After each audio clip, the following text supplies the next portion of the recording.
کہ میں تو ان کو نہیں مانتا، میرا کوئی قصور نہیں. کوئی دنیا کا شیعہ ان کتابوں کا انکار نہیں کر سکتا ہے. خمینی نے لکھا ہے کہ یہ چاروں بنیادی کتابیں ہمارے مذہب کی اساس ہیں، اور لبنان کے شیعوں نے کہا چاروں کتابیں ہماری اساس ہیں. ان کتابوں میں اصول کافی پہلی کتاب ہے کہ جس کتاب میں ایک باب باندھا گیا ہے. کیا باب کا نام ہے؟ باب البدا. بدا کا کیا معنی؟ امام سے پوچھا گیا کہ بدا کا کیا معنی ہے، تو انہوں نے کہا کہ اللہ تعالیٰ کو کبھی کبھی بدا ہو جاتا ہے. پوچھا گیا بدا کس کو کہتے ہیں؟ بتایا گیا کہ بدا کا معنی منکر ہو جانا، بدا کا معنی فیصلے کو بدل دینا، بدا کا معنی جھوٹ بولنا. امام سے کہا کہ بادہ کس کو ہوتا ہے، تو محمد بن یعقوب کلینی کہتا ہے کہ اللہ تعالیٰ کو کبھی کبھی بادہ ہو جاتا ہے، اللہ تعالیٰ کبھی اپنے فیصلے کا انکار کر دیتا ہے. تو اس سے پوچھا گیا امام جعفر صادق سے، العیاذ باللہ. محمد بن یعقوب کلینی کہتے ہیں میں نے پوچھا کہ یہ تو جھوٹ ہے، تو امام جعفر صادق نے کہا کہ جھوٹ ووٹ ہو جو مرضی ہو، دیکھو اللہ تعالیٰ کبھی کبھی فیصلہ کرتا ہے اور اس کے خلاف کر دیتا ہے. دیکھو خدا نے پہلے فیصلہ کیا تھا کہ میرے باپ امام باقر کے بیٹے اسماعیل کو اس کا جانشین بنائے گا، لیکن بعد میں میرا وہ فیصلہ تبدیل کر کے خدا نے مجھے اس کا جانشین بنا دیا ہے. اس لیے اللہ تعالیٰ کبھی کبھی وعدہ کر دیتا ہے. پوچھا گیا یہ تو جھوٹ کا نام ہے. امام نے کہا تم جھوٹ کی بات کرتے ہو، 1,24,000 انبیاء میں کوئی پیغمبر ایسا نہیں جس کا ایمان اسی وعدہ پر نہ ہو. جو ایمان وعدہ پر نہیں رکھتا، چاہے نبی ہو چاہے ولی ہو، مسلمان نہیں ہو سکتا. ہر مسلمان کا یہ عقیدہ ہے کہ اللہ تعالیٰ کو وعدہ ہوتا ہے، اللہ تعالیٰ کبھی جھوٹ بولتا ہے، اللہ تعالیٰ کبھی منکر ہو جاتا ہے. یہ کس کتاب میں ہے؟ اصول کافی میں ہے، شیعہ کی بنیادی کتاب میں ہے. بنیادی کتاب میں خدا کا تصور یہ ہے جو جھوٹ بولے، خدا کا تصور یہ ہے جو منکر ہو جائے، خدا کا تصور یہ ہے جو اپنا فیصلہ تبدیل کر دے. لیکن میرا قرآن، میرے پیغمبر کا قرآن کہتا ہے وَمَنْ أَصْدَقُ مِنَ اللَّهِ قِيلًا، خدا سے زیادہ سچا کوئی نہیں، خدا سے زیادہ صداقت والا کوئی نہیں. قرآن کہے خدا سے سچا کوئی نہیں، اصول کافی کہے خدا کے جھوٹ پر ایمان نبیوں نے رکھا ہے. فیصلہ تو کر کہ تیرا خدا کون ہے، شیعہ کا خدا کون ہے. تیرا خدائی کا تصور علیحدہ ہے، شیعہ کا خدائی کا تصور علیحدہ.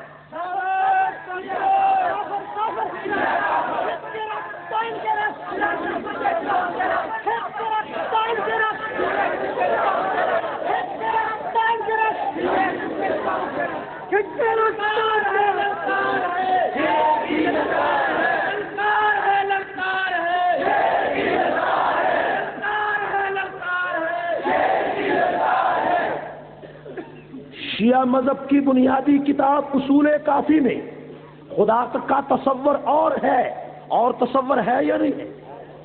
آپ کو میری بات سمجھ میں آئی؟ شیعہ کی یہ 4 بنیادی کتابیں، ان 4 کتابوں میں جو چیز ہوگی وہ شیعہ مذہب کی بنیادی بات ہوگی یا نہیں ہوگی؟ بلند آواز ہوگی. تو شیعہ مذہب کے نزدیک خدا کا تصور اور ہے، میرے نزدیک خدا کا تصور اور ہے. اور آپ دیکھتے ہیں کہ شیعہ کلمہ پڑھتے ہیں، میں بھی کلمہ پڑھتا ہوں. میرے کلمے اور شیعہ کے کلمے کو دیکھو، یہ بھی توحید کی اساس ہے. کلمہ طیبہ کے بغیر اسلام میں کوئی داخل نہیں ہو سکتا. ہو سکتا ہے؟ لیکن آپ دیکھیں جب سے کلمہ دنیا میں آیا ہے، آدم سے لے کر آج تک کلمے کے 2 جز رہے. کتنے جز رہے؟ کلمے کے کتنے جز ہیں؟ لیکن ایک جز بدلا. پہلے نبیوں کے دور میں ایک جز بدلا، ٹھیک ہے. آدم سے لے کر عیسیٰ تک کلمے کے کتنے جز ہیں؟ اور محمد رسول اللہ سے لے کر آج تک کلمے کے کتنے جز ہیں؟ 2 جز. لا الہ الا اللہ ایک جز، محمد رسول اللہ دوسرا جز. آدم کا کلمہ لا الہ الا اللہ، آدم صفی اللہ، لا الہ الا اللہ. نوح نبی اللہ، لا الہ الا اللہ. ابراہیم خلیل اللہ، لا الہ الا اللہ، موسیٰ کلیم اللہ لا الہ الا اللہ، عیسیٰ روح اللہ لا الہ الا اللہ، اسماعیل ذبیح اللہ، یہ کلمہ پہلے انبیاء کا ہے، جز 2 ہے، نبیوں کا کلمہ بدلتا رہا، جز 2 رہے، پیغمبروں کے پہلا کلمہ اور ہے، دوسرا جز اور ہے، جز 2 رہے ہیں، 2.5 جز نہیں ہوئے، 3 جز نہیں ہوئے، 1.5 جز نہیں ہوا، جز 2 رہے ہیں، کلمے کے 3 جز کبھی نہیں ہوئے ہیں، آدم سے لے کر عیسیٰ تک کلمے کے 2 جز رہے ہیں، عیسیٰ سے لے کر آج تک کلمے کے 2 جز رہے ہیں، اور محمد رسول اللہ کا کلمہ لا الہ الا اللہ محمد رسول اللہ 1,24,000 انبیاء کا کلمہ 2 جزوں والا، 1,44,000 صحابہ کا کلمہ 2 جزوں والا، تپتی ہوئی ریت پر لٹ کر جو کلمہ پڑھا گیا 2 جزوں والا، فاران کی چوٹی پہ محمد نے جو کلمہ پڑھا 2 جزوں والا، طائف کے بازاروں میں جو کلمہ پڑھا وہ 2 جزوں والا، پتھر پہ لیٹ کے جو کلمہ پڑھا وہ 2 جزوں والا، دہکتے ہوئے انگاروں پہ صحابہ نے جو کلمہ پڑھا وہ 2 جزوں والا، بدر کے میدان میں جو پڑھا 2 جزوں والا، احد کے پہاڑوں پہ جو کلمہ پڑھا گیا 2 جزوں والا، خندق کی کھائیوں میں جو کلمہ پڑھا گیا 2 جزوں والا، اور جس کے لیے دانت محمد نے شہید کرائے 2 جزوں والا، جس کے لیے پیغمبر کے راستے میں کانٹے بچھائے گئے وہ کلمہ 2 جزوں والا، جس کے لیے رسول اللہ کو مکے سے نکالا گیا وہ کلمہ 2 جزوں والا، جس کے لیے زریرہ کی آنکھیں نکالی گئی وہ کلمہ 2 جزوں والا، جس کے لیے بلال کو تپتی ریت پہ لٹایا گیا وہ کلمہ 2 جزوں والا، جس کے لیے لبینہ کی چمڑی ادھیڑ دی گئی وہ کلمہ 2 جزوں والا، جس کے لیے 14 بدر میں شہید ہوئے وہ کلمہ 2 جزوں والا، جس کے لیے 256 صحابہ کی لاشوں کے ٹکڑے میدان میں بکھیر دیے گئے وہ کلمہ 2 جزوں والا، اور جس کے لیے حنظلہ کو غسیل الملائکہ کہا گیا وہ کلمہ 2 جزوں والا، جس کے لیے سلمان فارسی تاریخ دنیا کہلائے وہ کلمہ 2 جزوں والا، جو کلمہ ابو حنیفہ نے پڑھا 2 جزوں والا، امام مالک نے پڑھا 2 جزوں والا، احمد بن حنبل نے پڑھا 2 جزوں والا، امام شافعی نے پڑھا 2 جزوں والا، پیران پیر نے پڑھا 2 جزوں والا، خواجہ معین الدین چشتی اجمیری نے پڑھا 2 جزوں والا، سلطان العارفین سلطان باہو نے پڑھا 2 جزوں والا۔ زمانہ بدل گیا، دنیا بدل گئی، ترقی آ گئی، سائنس آ گئی، جہاز بن گئے، ریلیں بن گئی، وائرلیس آ گئے، ریڈیو آ گئے، لیکن جو کلمہ محمد سے چلا تھا، فرعون کی چوٹی سے نکلا تھا، دنیا بدلنے کے باوجود کلمے کا 1 جز نہیں بدلا گیا، 2 جز رہے ہیں، نہ 2.5 ہوئے ہیں نہ 3 ہوئے۔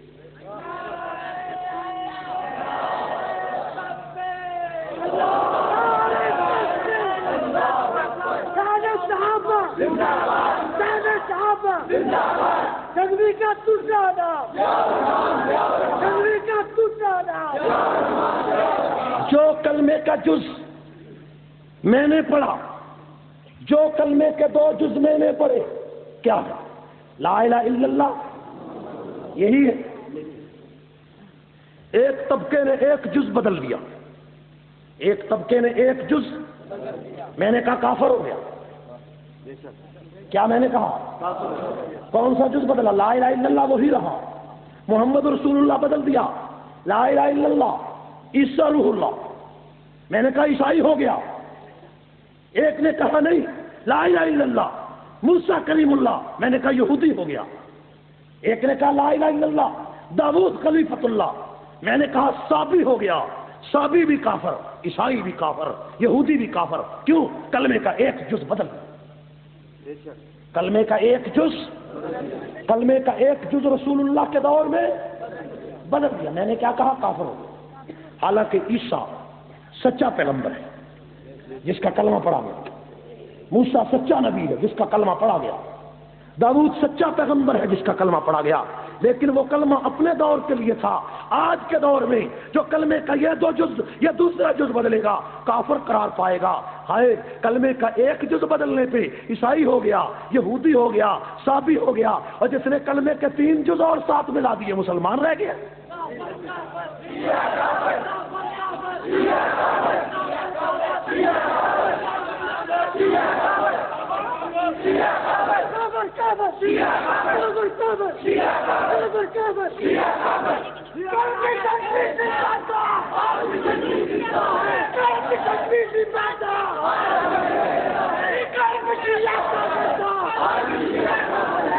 توجہ توجہ میرے بھائیوں، ایک کلمہ ہے لا الہ الا اللہ محمد رسول اللہ، ایک کلمہ ہے لا الہ الا اللہ عیسیٰ